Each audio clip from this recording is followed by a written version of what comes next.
Hello and welcome back to Storytime Classics Live, produced by Southwest Shakespeare Company. I'm your host, Bo Heckman, and it is a new year. Welcome to 2021, and today we will be reading The Five Orange Pips by Sir Arthur Conan Doyle, another in the adventures of Sherlock Holmes, and we will just jump right in, as is my style to do. And we will just enjoy this one today. I hope everyone is really great out there today. I hope everyone's having a great day. And we will just go right into The Five Orange Pips by Sir Arthur Conan Doyle.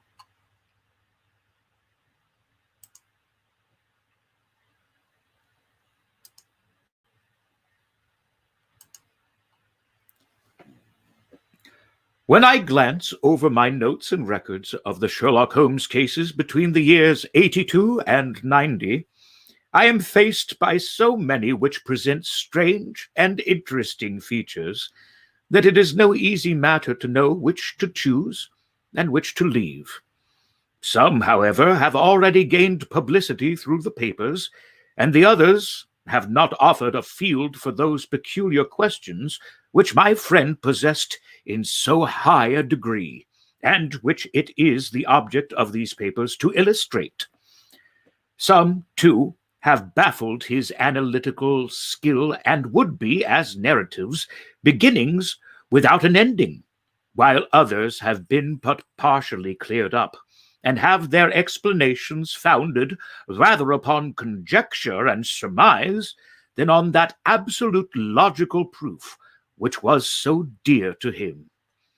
There is, however, one of these last which was so remarkable in its details and so startling in its results that I am tempted to give some account of it in spite of the fact that there are points in connection with it which never have been and probably never will be entirely cleared up. The year 87 furnished us with a long series of cases of greater or less interest, of which I retain the records. Among my headings under this 112 months I find an account of an adventure of the Paradol Chamber of the Amateur Mendicant Society, who held a luxurious club in the lower vault of a furniture warehouse, of the facts connected with the loss of the British barque Sophie Anderson, and the singular adventures of Grice Patterson's in the island of Uffa, and finally the Camberwell poisoning case. In the latter, as may be remembered, Sherlock Holmes was able, by winding up the dead man's watch, to prove that it had been wound up 2 hours before, and that therefore the deceased had gone to bed with that time, a deduction which was of the greatest importance in clearing up the case.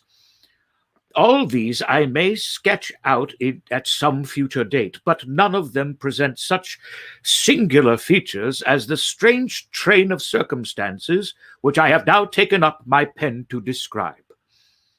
It was in the latter days of September, and the equinoctial gales had set in with exceptional violence. All day the wind had screamed and the rain had beaten against the windows, so that even here in the heart of great handmade London we were forced to raise our minds for the instant from the routine of life and to recognize the presence of those great elemental forces which shriek at mankind through the bars of his civilization, like untamed beasts in a cage. As evening drew in, the storm grew higher and louder, and the wind cried and sobbed like a child in the chimney. Sherlock Holmes sat moodily at one side of the fireplace, cross-indexing his records of a crime, while I at the other was deep in one of Clark Russell's fine sea stories until the howl of the gale from without seemed to blend with the text, and the splash of the rain to lengthen out into the long swash of the sea waves. My wife was on a visit to her mother's, and for a few days I was a dweller once more in my old quarters at Baker Street. Why, said I, glancing up at my companion, that was surely the bell. Who could come tonight? Some friend of yours, perhaps?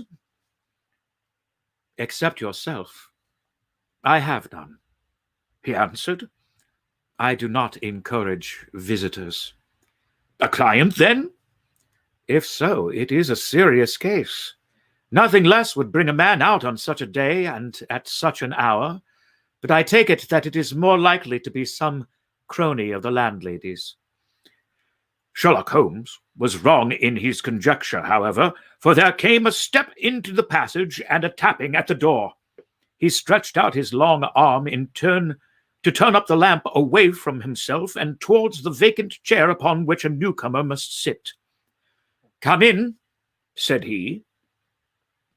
The man who entered was young, some 22 at the outside, well-groomed and trimly clad, with something of refinement and delicacy in his bearing. The streaming umbrella, which he had held in his hand, and his long shining waterproof, told of the fierce weather through which he had come. He looked about him anxiously in the glare of the lamp, and I could see that his face was pale, and that his eyes heavy, like those of a man who is weighed down with some great anxiety. "I owe you an apology," he said, raising his golden pince-nez to his eyes. "I trust that I am not intruding. I fear that I have brought some traces of the storm and rain into your snug chamber." "Give me your coat and umbrella," said Holmes. "They may rest here on the hook, and will be dry presently. You have come up from the southwest, I see." "Yes, from Horsham. That clay and chalk mixture which I see upon your toe caps is quite distinctive. I have come for advice. That is easily got, and help. That is not so easy. I have heard of you, Mr. Holmes. I heard from Major Pendergrast how you saved him in the Tankerville Club scandal." "Ah, of course. He was wrongfully accused of cheating at cards. He said that you could solve anything. He said too much. That you are never beaten. I have been beaten 4 times, 3 times by men, and once by a woman. But what is that compared with the number of your successes? It is true that I have been generally successful. Then you may be so with me. I beg that you will draw your chair upon the fire and favor me with some details as to your case." "It is no ordinary one. None of those which come to me are. I am the last court of appeal. And yet, I question, sir, whether in all your experience you have ever listened to a more mysterious and inexplicable chain of events than those which have happened in my own family." "You fill me with interest," said Holmes.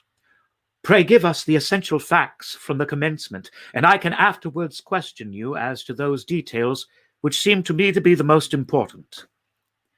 The young man pulled his chair up and pushed his wet feet out towards the blaze.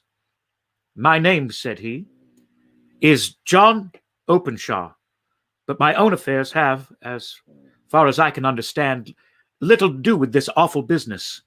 It is a hereditary matter.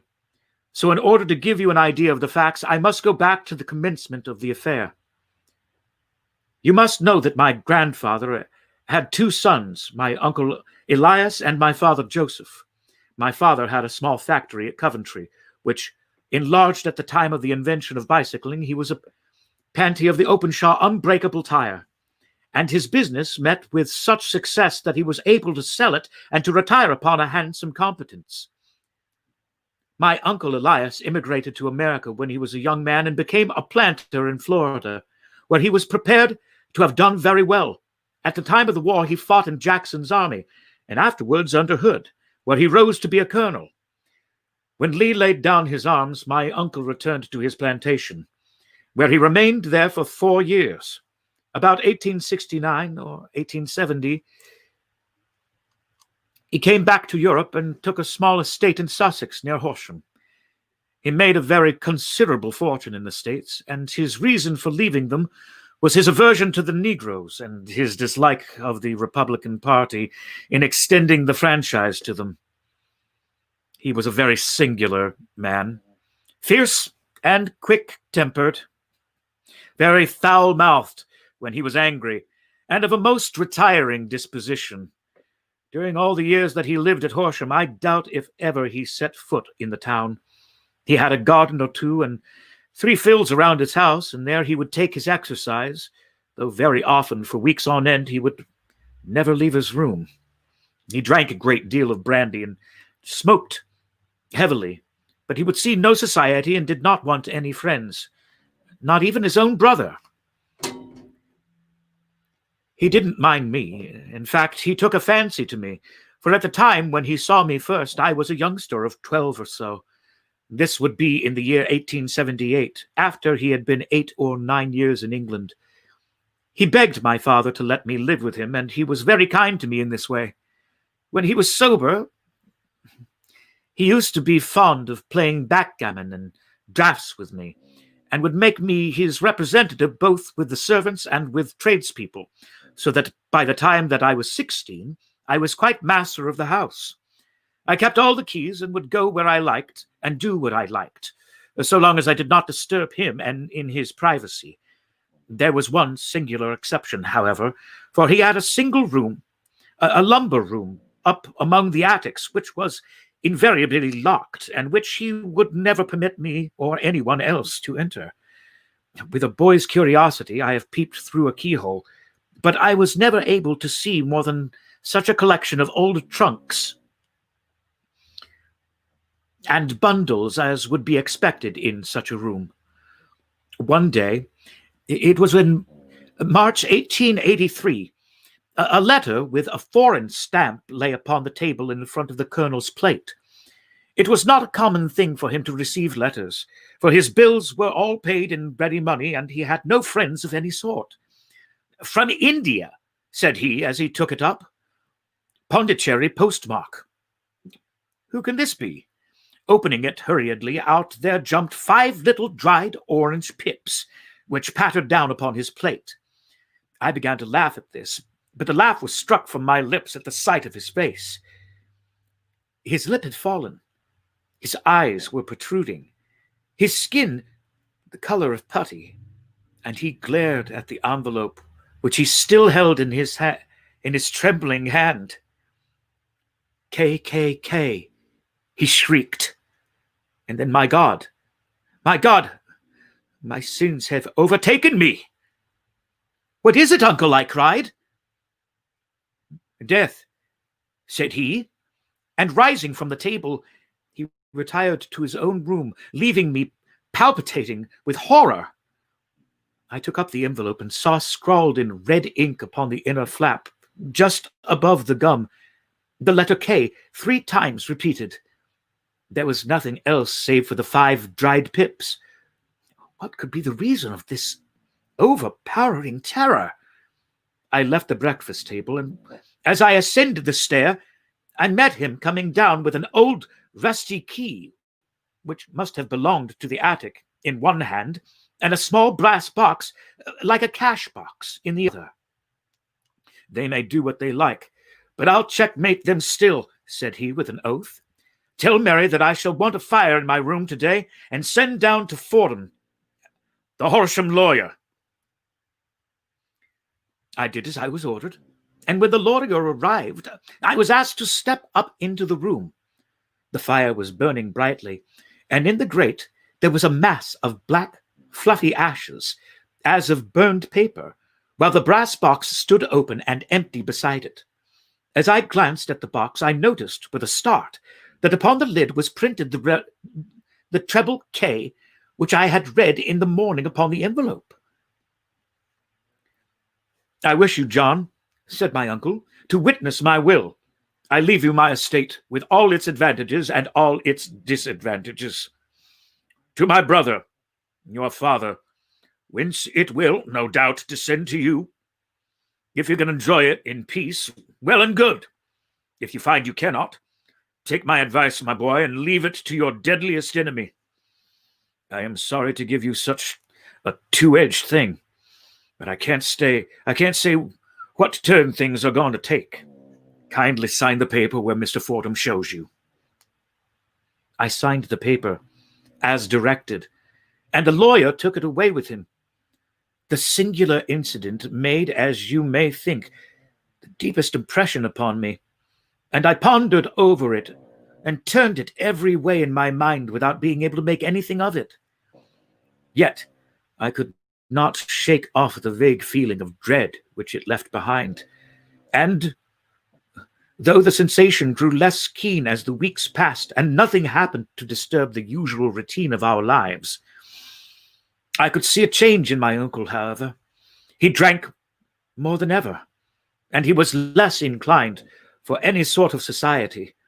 Most of his time he would spend in his room with the door locked upon the inside, but sometimes he would emerge in a sort of drunken frenzy and would burst out over the house to tear about the garden with a revolver in his hand, screaming about that he was afraid of no man and that he was not to be cooped up like a sheep in a pen by a man or devil. When these hot fits were over, however, he would rush tumultuously in at the door and lock and bar it behind him, like a man who can brazen it out no longer against the terror which lies at the roots of his soul. At such times, I have seen his face, even on a cold day, glisten with moisture, as though it were new raised from a basin. Well, to come to an end of the matter, Mr. Holmes, and not to abuse your patience, there came a night when he made one of those drunken sallies from which he never came back. We found him when we went to search for him, face downward in a little green scummed pool which lay at the foot of the garden. There was no sign of any violence, and the water was but 2 feet deep, so that the jury, having regard to his known eccentricity, brought in a verdict of suicide. But I, who knew how he winced from the very thought of death, had much ado to persuade myself that he had gone out of his way to meet it. The matter passed, however, and my father entered into possession of the estate and of some £14,000 which lay to his credit at the bank. One moment, Holmes interposed. Your statement is, I foresee, one of the most remarkable to which I have ever listened. Let me have the date of the reception by your uncle of the letter, and of the date his supposed suicide. The letter arrived on March 10th, 1883. His death was 7 weeks later, upon the night of May 2nd. Thank you. Pray proceed. When my father took over the Horsham property, he, at my request, made a careful examination of the attic, which had always been locked up. We found the brass box there, although its contents had been destroyed. On the inside of the cover was a paper label with the initials KKK repeated upon it, and letters, memoranda, receipts, and a register written beneath. These, we presume, indicated the nature of the papers which had been destroyed by Colonel Openshaw. For the rest, there was nothing of much importance in the attic save a great many scattered papers and notebooks bearing upon my uncle's life in America. Some of them were of the wartime and showed that he had done his duty well and had borne a repute of a brave soldier. Others were of a date during the reconstruction of the southern states and were mostly concerned with politics, for he had evidently taken a strong part in opposing the carpetbag politicians who had been sent down from the north. Well, it was the beginning of '84 when my father came to live at Horsham, and all went as well as possible with us until the January of 1885. The fourth day after the New Year, I heard my father give a sharp cry of surprise as we sat together at the breakfast table. There he was, sitting with a newly opened envelope in one hand and 5 dried orange pips in the outstretched palm of the other. He had always laughed at what he called my cock and bull story about the colonel, but he looked very scared and puzzled now at the same thing that had come upon himself. "Why, what on earth does this mean, John?" he stammered. My heart had turned to lead. "It is KKK, said I. He looked inside the envelope. "So it is," he cried. "Here are the very letters. But what is this written above them?" "Put the papers on the sundial," I read, peeping over his shoulders. "What papers? What sundial?" he asked. "The sundial in the garden. There is no other," said I, "but the papers must be those that are destroyed." "Pooh," said he, gripping hard at his courage. "We are in a civilized land here, and we can't have tomfoolery of this kind. Where does this thing come from?" "From Dundee," I answered, glancing at the postmark. "Some preposterous practical joke," said he. "What have I to do with the sundials and papers? I shall take no notice of such nonsense." "I should certainly speak to the police," I said. And he laughed at for my pains. "Nothing of the sort." "Then let me do so." "No, I forbid you. I won't have a fuss made about such nonsense." It was in vain to argue with him, for he was a very obstinate man. I went about, however, with a heart which was full of forebodings. On the 3rd day after the coming of the letter, my father went from house to visit an old friend of his, Major Freebody, who is in command of one of the forts upon Portsdown Hill. I was glad that he should go, for it seemed to me that he was farther from danger when he was away from home. In that, however, I was in error. Upon the 2nd day of his absence, I received a telegram from the Major imploring me to come at once. My father had fallen over of the deep chalk pits which abound in the neighborhood, and was lying senseless with a shattered skull. I hurried to him, but he passed away without having ever recovered his consciousness. He had, as it appears, been turning from Fareham in the twilight, and as the country was unknown to him, and the chalk pit unfenced, the jury had no hesitation in bringing a verdict of death from accidental causes. Carefully, as I examined every fact connected with his death, I was unable to find anything which could suggest the idea of murder. There were no signs of violence, no footmarks, no robbery, no record of strangers having been seen upon the roads, and yet I need not tell you that my mind was far from at ease, and that I was well nigh certain that some foul plot had been woven around him. In this sinister way I came into my inheritance. You will ask me why I did not dispose of it. I answer, because I was well convinced that our troubles were in some way dependent upon an incident in my uncle's life, and that the danger would be as pressing in one house as in another. It was January 85 that my poor father met his end, and 2 years and 8 months have elapsed since then. During that time I have lived happily at Horsham, and I had begun to hope that his curse had passed away from the family, and that it had ended with the last generation. I had begun to take comfort too soon, however. Yesterday morning, the blow fell in the very shape in which it had come upon my father. The young man took from his waistcoat a crumpled envelope, and turning to the table, he shook out upon it 5 little dried orange pips. In the envelope, he continued, the postmark is London, Eastern Division. Within are very words which were upon my father's last message, KKK, and then put the papers on the sundial. "What have you done?" asked Holmes. "Nothing." "Nothing?" But to tell the truth, he sank his face into his thin white hands. "I have felt helpless. I have felt like one of those poor rabbits when the snake is writhing towards it. I seem to be in the grasp of some restless, inexorable evil which no foresight and no precautions can guard against." "Tut, tut," cried Sherlock Holmes. "You must act, man, or you are lost. Nothing but energy can save you. This is no time for despair." "I have seen the police."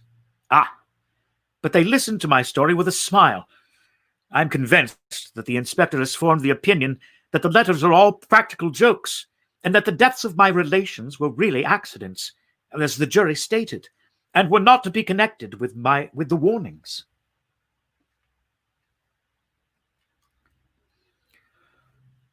Holmes shook his clenched hands in the air. "Incredible imbecility!" he cried. "They have, however, allowed me a policeman who may remain in the house with me." "Has he come with you tonight?" "No. His orders were to stay at the house." Again, Holmes raved in the air. "Why do you come to me?" he cried. "And above all, why do you not come at once?" "I did not know. It was only today that I spoke to Major Pendergrast about my troubles and was advised by him to come to you." "It is really 2 days since you had the letter. We should have acted before this." "You have no further evidence, I suppose, that which you have placed before us? No suggestive detail which might help us?" "There is one thing," said John Openshaw. He rummaged in his coat pocket, and drawing out a piece of discolored, blue-tinted paper, he laid it out upon the table. "I have some remembrance," said he, "that on the day when my uncle burned the papers, I observed that the small unburned margins which lay amid the ashes were of this particular color. I found this single sheet upon the floor of his room, and I am inclined to think that it may be one of the papers which has, perhaps, fluttered out from among the others, and in that way has escaped destruction. Beyond the mention of Pip's, I do not see that it helps us much. I think myself that it is a page from some private diary. The writing is undoubtedly my uncle's." Holmes moved the lamp, and we both bent over the sheet of paper, which showed by its ragged edge that it had indeed been torn from a book. It was headed March 1869, and beneath were the following enigmatical notices. 4th, Hudson came, same old platform. 7th, set the pips on Macaulay, Paramore, and John Swain of St. Augustine. 9th, Macaulay cleared. 10th, John Swain cleared. 12th, visited Paramore. All well. "Thank you," said Holmes, folding up the paper and returning it to our visitor. "And now you must on no account lose another instant. We cannot spare time even to discuss what you have told me. You must get home instantly and act." "What shall I do?" "There is but one thing to do. It must be done at once. You must put this piece of paper, which you have shown us, into the brass box which you have described. You must also put in a note to say that all the other papers were burned by your uncle, and that this is the only one which remains. You must assert that in such words as will carry conviction with them. Having done this, you must at once put the box out upon the sundial, as directed. Do you understand?" "Entirely." "Do you not think of revenge or anything of the sort at present? I think that we may gain that by means of the law, but we have our web to weave, while theirs is already woven. The first consideration is to remove the pressing danger which threatens you. The second is to clear up the mystery and to punish the guilty parties." "I thank you," said the young man, rising and pulling on his overcoat. "You have given me a fresh life and hope. I shall certainly do as you advise. Do not lose an instant, and, above all, take care of yourself in the meanwhile. for I do not think that there can be a doubt that you are threatened by a very real and imminent danger. How do you go back? By train from Waterloo. It is not yet 9. The streets will be crowded, so I trust that you may be in safety, and yet you cannot guard yourself too closely. I am armed. That is well. Tomorrow I shall set to work upon your case. I shall see you at Horsham then. No, your secret lies in London, as it is there that I shall seek it. Then I shall call upon you in a day or 2 days, with news as to the box and the papers. I shall take your advice in every particular. He shook hands with us and took his leave. Outside, the wind still screamed and the rain splashed and pattered against the windows. This strange, wild story seemed to have come to us from amid the mad elements, blown in upon us like a sheet of seaweed in a gale, and now to have been absorbed by them once more. Sherlock Holmes sat for some time in silence, with his head sunk forward and his eyes bent upon the red glow of the fire. Then he lit his pipe, and leaning back in his chair, he watched the blue smoke rings as they chased each other up to the ceiling. I think, Watson, he remarked at last, that of all our cases we have had none more fantastic than this. Save perhaps the sign of 4. Well, yes, save perhaps that. And yet this John Openshaw seems to me to be walking amid even greater perils than did the Sholtos. But have you, I asked, formed any definite conception as to what these perils are? There can be no question as to their nature, he answered. Then what are they? Who is this KKK? And why does he pursue this unhappy family? Sherlock Holmes closed his eyes and placed his elbows upon the arms of his chair, and with his fingertips together. The ideal reasoner, he remarked, would, when he had once been shown a single fact in all its bearings, deduce it not only all the chain of events which led up to it, but also all the results which would follow from it.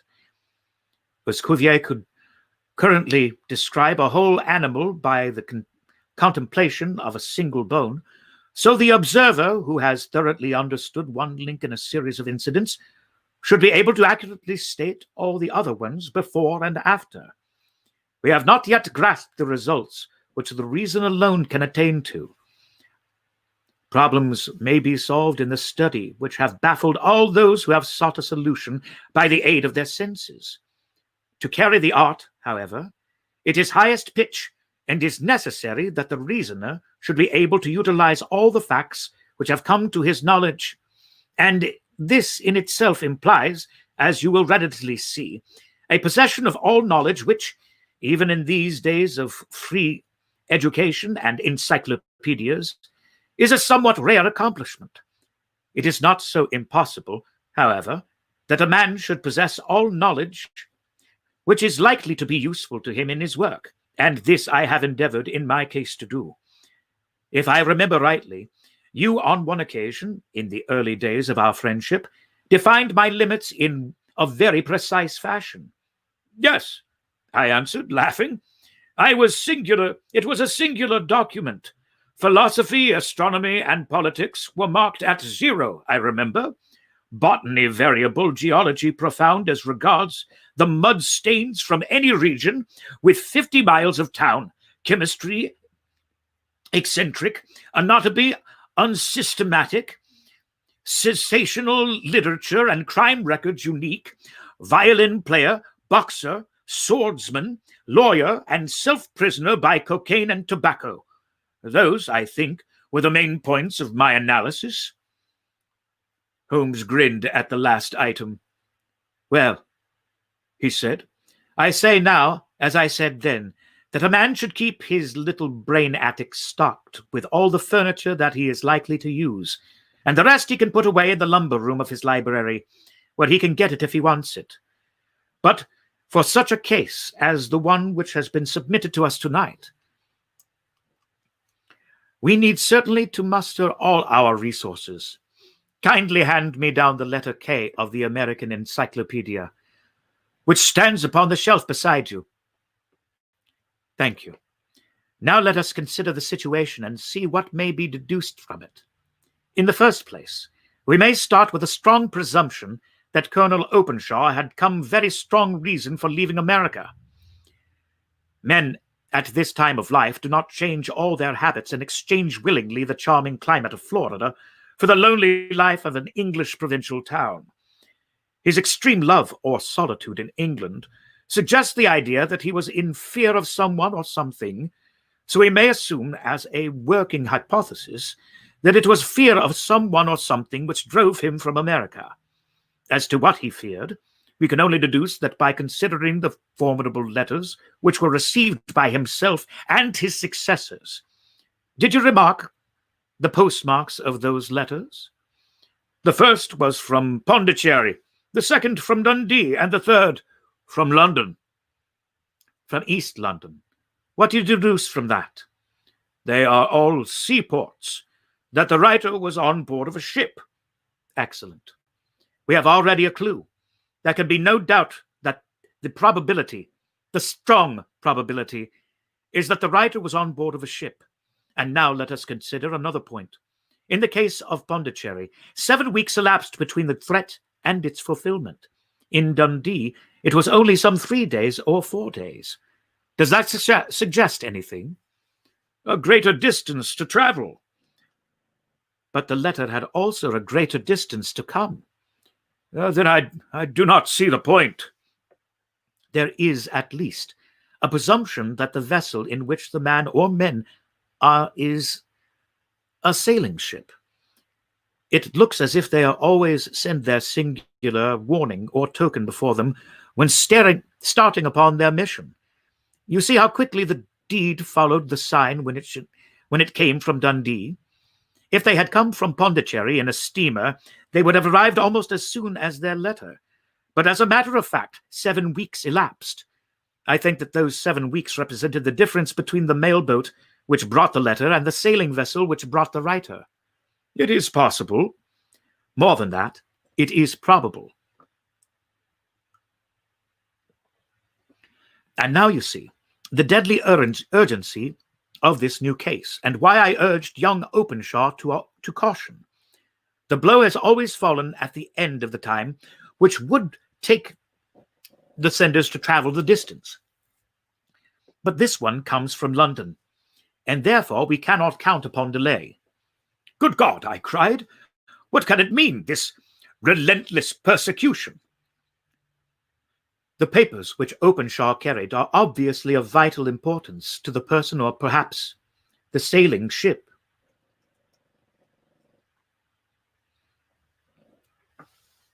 I think that it is quite clear that there must be more than one of them.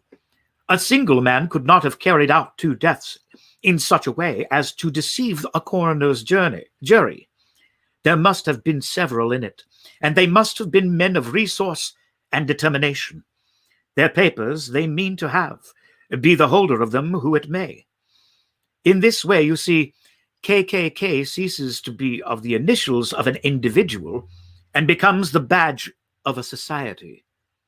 But what society?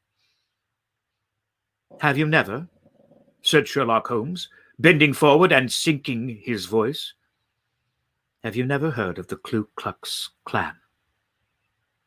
I never have. Holmes turned over the leaves of the book upon his knee. Here it is, he said presently. Ku Klux Klan, a name derived from the fanciful resemblance to the sound produced by a cocking a rifle. This terrible secret society was formed by some ex-Confederate soldiers in the southern states after the Civil War, and it rapidly formed local branches in different parts of the country, notably in Tennessee, Louisiana, and the Carolinas, Georgia, and Florida. Its power was used for political purposes, principally for the terrorizing of the Negro voters and the murdering and driving from the country of those who were opposed to its views. Its outrages were usually preceded by a warning sent to the marked man in some fantastic but generally recognized shape: a sprig of oak leaves in some parts, melon seeds, or orange pips in others. On receiving this, the victim might either openly abjure his former ways or might fly from the country. If he braved the matter out,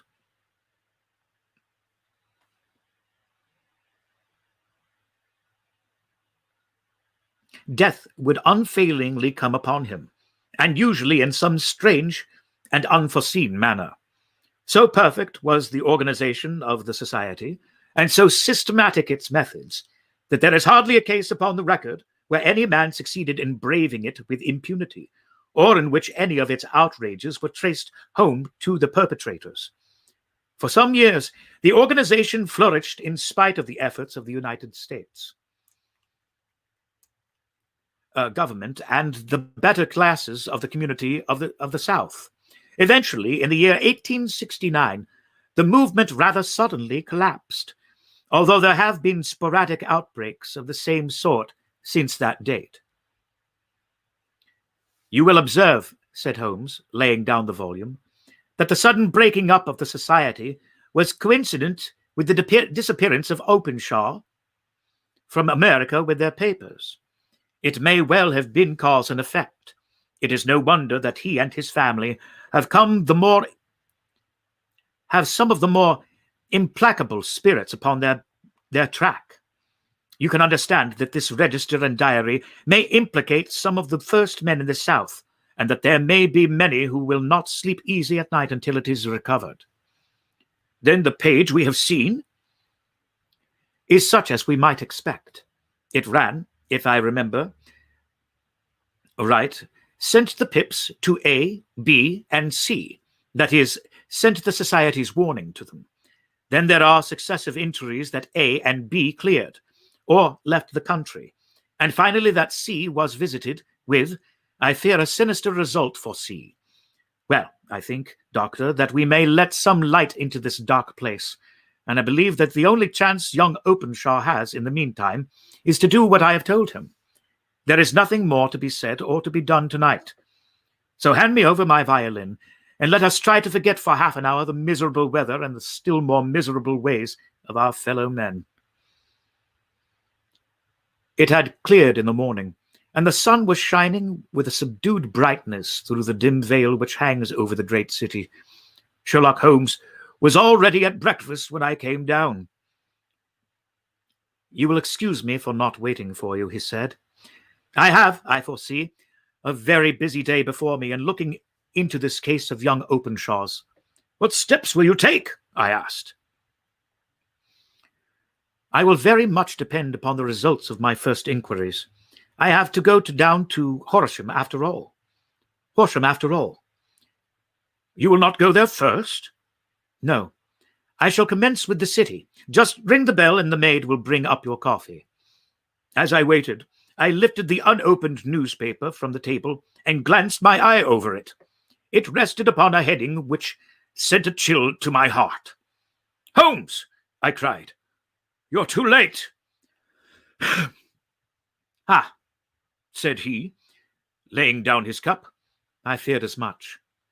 How was it done? He spoke calmly, but I could see that he was deeply moved. My eye caught the name of Openshaw, and the heading, Tragedy near Waterloo Bridge. Here is the account.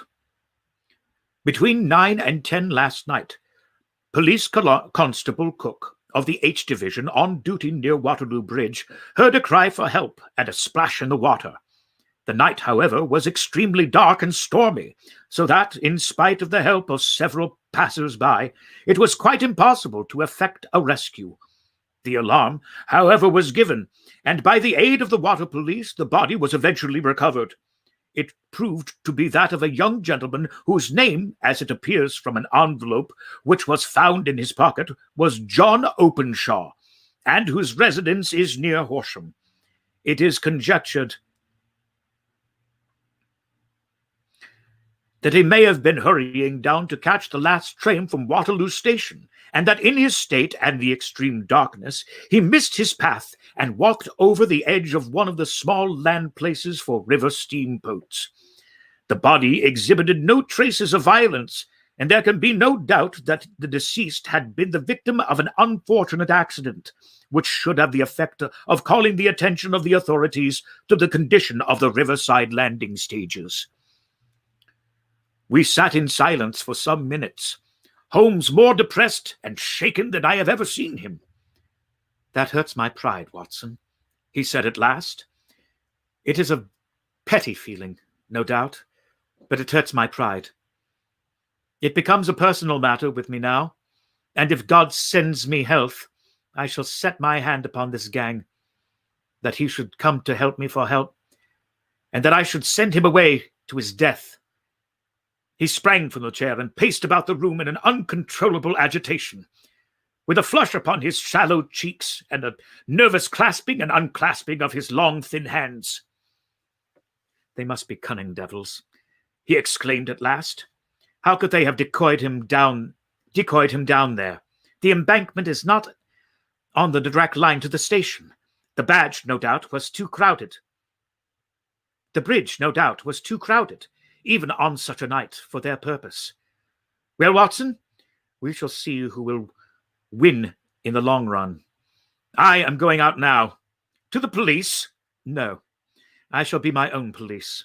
When I have spun the web, they may take the flies, but not before." All day I was engaged in my professional work, and it was late in the evening before I returned to Baker Street. Sherlock Holmes had not come back yet. It was nearly 10 o'clock before he entered, looking pale and worn. He walked up to the sideboard, and tearing a piece from the loaf, he devoured it voraciously, washing it down with a long draught of water. "You are hungry?" I remarked. "Starving." It had escaped my memory.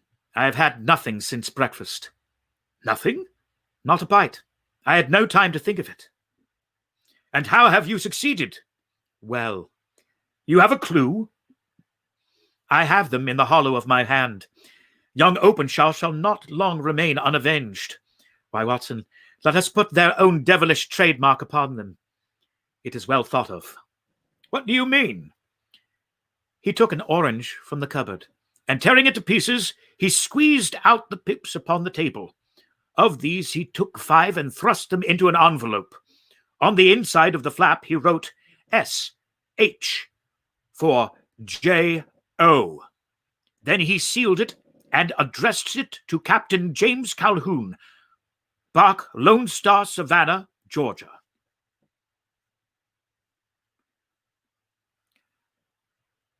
"That will await him when he enters port," said he, chuckling. "It may give him a sleepless night.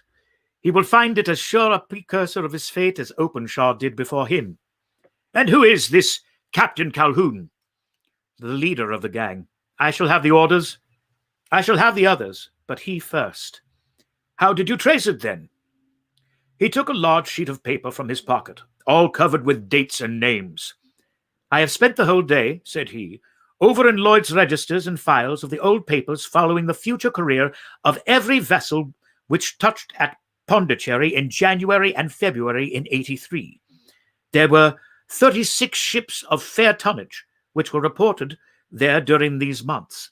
Of these, one, the Lone Star, instantly attracted my attention, since, although it was reported as having cleared from London, the name is that which is given to one of the states of the Union. Texas, I think. It was not, and am sure. I was not and am not sure which, but I knew that the ship must have an American origin. What then?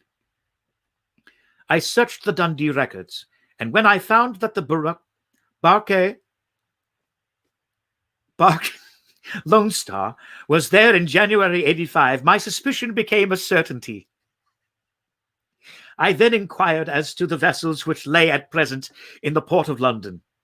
Yes, the Lone Star had arrived here last week. I went down to the Albert Dock and found that she had been taken down the river, and by the early tide this morning, homeward bound to Savannah. I wired to Gravesend and learned that she had passed some time ago. And as the wind is easterly, I have no doubt that she is now past the Goodwins and not very far from the Isle of Wight. What will you do then? Oh, I have my hand upon him. He and the 2 mates, as I learn, the only native-born Americans in the ship. The others are Finns and Germans. I know also that they are all 3 away from the ship tonight. I had it from the stevedore, who had been loading their cargo. By the time that their sailing ship reaches Savannah, the mail boat will have carried this letter, and the cable will have informed the police of Savannah that these 3 gentlemen are badly wanted here upon a charge of murder. There is, however, a flaw, however in the best laid of human plans, and the murderers of John Openshaw were never to receive the orange pips, which would show them that another as cunning, as resolute as themselves, was upon their back. Very long and very severe were the equinoctial gales that year. We waited long for news of the Lone Star of Savannah, but no one ever reached us. We did at last hear that somewhere far out in the Atlantic, a shattered stern post of a boat was seen swinging the trough of a wave with the letters LS carved upon it. And that is all which we shall ever know of the fate of the Lone Star. And we will stop here today. Thank you for joining us with the adventures of Sherlock Holmes and the 5 orange pips. Thank you for tuning in today. And join us again tomorrow for more Sherlock Holmes, when we will be reading, drumroll please, The Man with the Twisted Lip. Oh, this was one of my favorites growing up. This one's good. We hope you join us tomorrow and see my excitement as I read The Man with the Twisted Lip, The Adventures of Sherlock Holmes by Sir Arthur Conan Doyle. Hope you have a great rest of your day today. And if you're going outside, please be safe and please wear a mask.